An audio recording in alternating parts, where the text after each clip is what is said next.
yanına bir mezhebi uğruna bir ocakda dünya yenipdir. Onun atasının adı Devlet Muhammed Azadi ve ejesinin adı Arazgul'un adı var eken. Mahtumuli birinci alım ve edebi öz kakasından öğreniyor. Ondan sonra okulu dersler okumak için İdris Babak'ın hayat gitti diye. Ondan sonra Bukhara gidiptir. Bukhara'da Kasım İbni Bahir Ustadi Suriye'den eken. Ondan sonra Bukhara'da diyabet olup otada okuyup Mahtumuli Şam bilen aşina ve tanış olupdur. Emranuli Kasım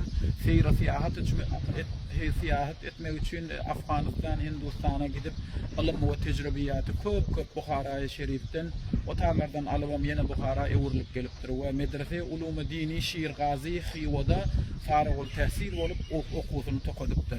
Mahtumuli Şam ömrüne Türkmenlerin arasında köp kıynançlı ve köp şartlıklarda şerik olup olur bilen bile yaşaptır ve 57 yaşında son 1210.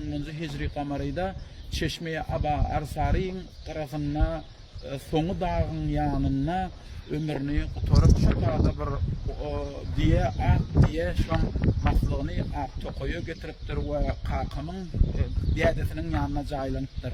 Mahtumuli Paragi ulu Türkmenin büyük bir şahiri ol diyadesinden köp Türkmenin adını koyup ve on divalları Ors diline, İngiliz diline, Fars diline ve köplerce dillere tercüme olup çap olup dünyada yayrağılı yatan eken. Bravo, tarih.